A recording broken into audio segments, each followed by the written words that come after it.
Lions fans. This is one of those moments in the offseason where you can feel something big starting to build in Detroit.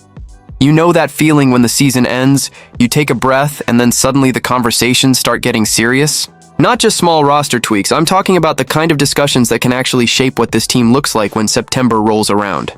And right now, there are two different stories floating around the Lions world that honestly got my attention for two very different reasons. One of them is all about free agency, and some names that could potentially help this roster when the new league year officially begins. Some interesting fits, some depth pieces, and a couple players that could actually change the way this team looks on certain parts of the field.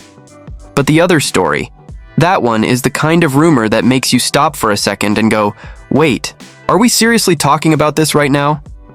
Because if this idea ever became real, it wouldn't just be another move. It would be one of those franchise-shifting decisions that could instantly change the conversation around Detroit and the Super Bowl window. And Lions fans, there's one specific proposal floating around involving a massive trade idea that could pair one of the most dangerous defensive players in football with the guy we already have leading our pass rush. I'm not saying it's happening, but the fact people around the league are even suggesting it tells you something about how close Detroit might be to taking that next step. But before we break all of that down, real quick, if you're a real Lions fan and you're enjoying talking Detroit football like this, go ahead and hit that like button and subscribe to the channel. This channel is brand new, it's called Lions Nation Report, and the first goal we're trying to hit is 900 subscribers. So if you ride with the Honolulu Blue, help us build this thing together. So let's start with the first piece of news, because this one comes from longtime Lions insider Tim 20man, and he put together a list of 10 potential free agents that could make sense for Detroit once the new league year officially begins. And this is important, Lions fans. This is his opinion, not the official plan from the front office. But when someone who covers the team every single day starts looking at possible fits, it usually tells us what kinds of players Detroit could realistically be targeting. Now, before we even get to the names, there's a bigger situation happening behind the scenes. General Manager Brad Holmes and head coach Dan Campbell are about to start reshaping the roster for the 2026 season. Free agency opens in about a week, but the Lions first need to create some salary cap space. That means things like contract restructures or possibly releasing players to free up money. Holmes talked about this after the NFL Scouting Combine, and he made something very clear. The Lions don't have separate budgets for everything. There's just one pool of money, and that's where things get tricky. Because Detroit has some young stars coming up that are eventually going to need to get paid. Holmes specifically mentioned players like Jack Campbell, Jahmyr Gibbs, Sam Laporta, and Brian Branch when talking about future contract extensions. And his message was simple. When you build a team with the philosophy of draft, develop, and retain, the retain part means you eventually have to pay your own guys. So the more money you use keeping your core players, the less you have available to spend on outside free agents. That's the balancing act Holmes is dealing with right now. The good news, though? The NFL salary cap just increased by $22 million, bringing the new cap to $301.2 million per team for the 2026 season.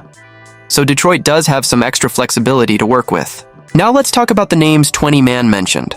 And remember, this list does not include current Lions players who could re-sign. These are all external free agents. The first name is center Connor McGovern. Last season, he posted a 69.1 Pro Football Focus grade, which ranked 13th among centers in the league. Even more impressive, his pass blocking grade ranked 6th. And something Detroit loves in offensive linemen is versatility. McGovern has played both center and guard, which could make him valuable depth or even competition on the interior offensive line. Next up is running back Brian Robinson Jr., and this one is interesting because of what he would bring stylistically. Robinson is a 6'1", 225-pound back, a very physical runner. He rushed for over 700 yards in each of his first 3 seasons in Washington, averaging 4.1 yards per carry with 17 touchdowns in his career. He would be more of a power complement in the backfield.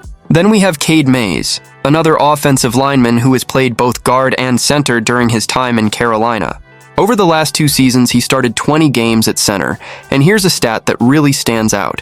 He has not allowed a sack in the last 2 seasons. He's also only 26 years old, which means there's still upside there. Now moving to the defensive side, one name that fits the Lions' type of edge rusher is A.J. Epinesa.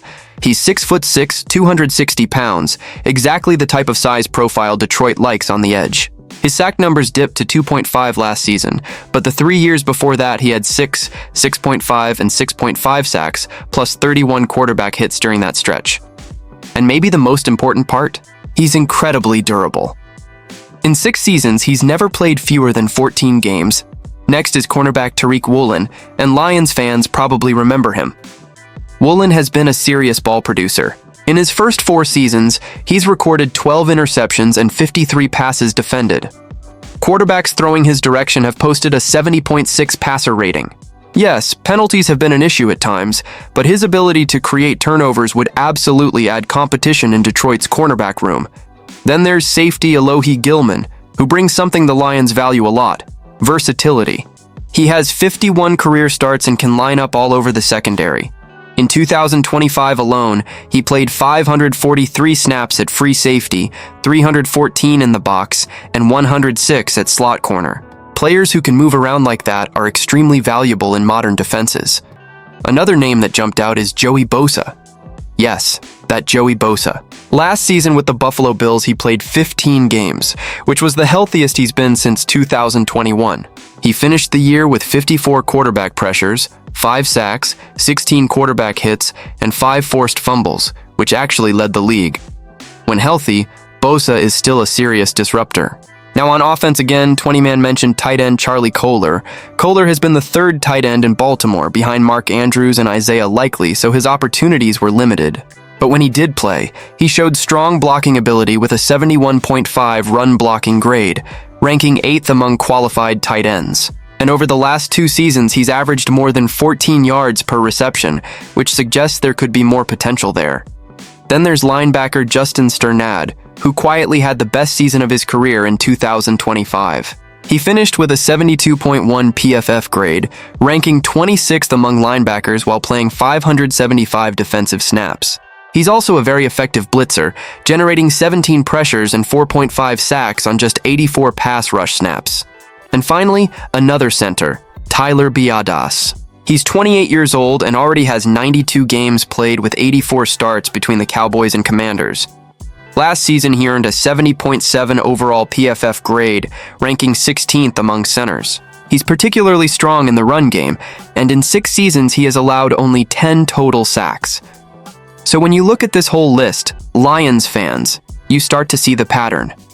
Interior offensive line depth, pass rush help, secondary versatility, and maybe a few rotational pieces that could strengthen the roster without completely blowing up the salary cap. But now we get to the second story. And this one is the kind of thing that makes you sit back and imagine what this defense could actually look like. Because an analyst recently suggested that the Lions should explore a blockbuster trade to help push this team into real Super Bowl contention. The idea came from Mike Tannenbaum, who spoke about it during an appearance on Unsportsmanlike. His proposal? Detroit should try to trade for Myles Garrett from the Cleveland Browns. Yes, that Myles Garrett. And the proposed package he floated was massive. Wide receiver Jameson Williams plus 2 first-round draft picks. Tannenbaum's reasoning was pretty straightforward.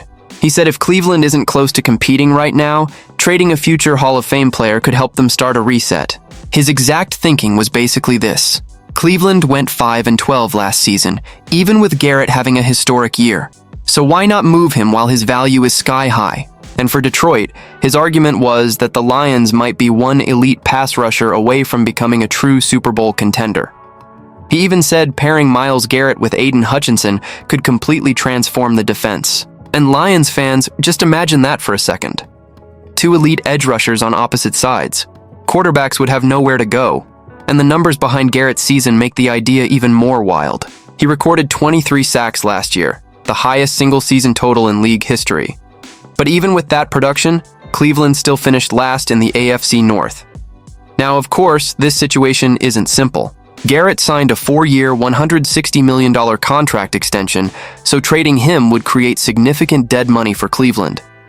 And beyond the financial side, Garrett isn't just another star player there. He is the identity of that franchise. So realistically, this type of move would signal a massive shift for the Browns. But the fact people around the league are even discussing Detroit as a potential destination tells you something important. The Lions are no longer viewed as a rebuilding team. They're viewed as a team that could realistically make a Super Bowl push if they add the right pieces, and that's the big picture here. Brad Holmes has to balance paying the young core, managing the salary cap, and deciding whether this roster needs smaller depth moves or one aggressive swing to take the next step. Because Lions fans know the window is opening. The offense already proved it can score. The run game works. The quarterback play from Jared Goff has been steady. But if the defense takes another step, especially the pass rush, suddenly this team looks very different in January. And that's why these conversations matter right now. So now I want to hear from you. Would you actually do that trade? Would you give up Jamison Williams and 2 first-round picks to bring Myles Garrett to Detroit and pair him with Aiden Hutchinson?